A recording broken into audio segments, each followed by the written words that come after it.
Welcome back. خبروں کا سلسلہ آگے بڑھائیں گے اور یہاں پر عام خبر سے آپ کو آگاہ کریں کہ کابینہ کے سپریم کورٹ کا فیصلہ ماننے سے انکار۔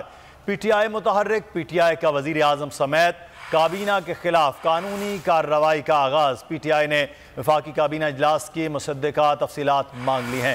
عالیجہ ہمارے نمائندے اس وقت ہمارے ساتھ ہیں۔ جی عالیجہ، آگاہ کیجئے گا، کیا اپڈیٹس ہیں اس متعلق؟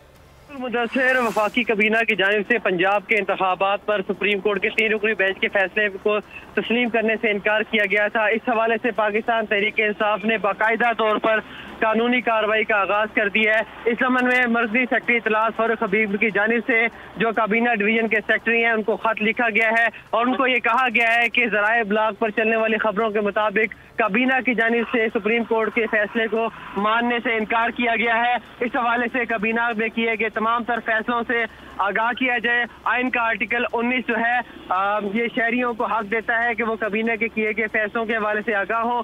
اس حوالے سے تمام تر تفصیلات مرکزی میڈیا ڈپارٹمنٹ جو پاکستان تحریک انصاف ہے فاروق حبیب انہوں نے طلب کی ہیں اور کہا ہے کہ تمام تر تفصیلات سے آگاہ کیا جائے اور پھر اس حوالے سے عالیجہ، آپ ہمیں تفصیلات سے آگاہ کر رہے تھے، بہت شکریہ آپ کا۔ 15 مددگار پولیس ایک عوامی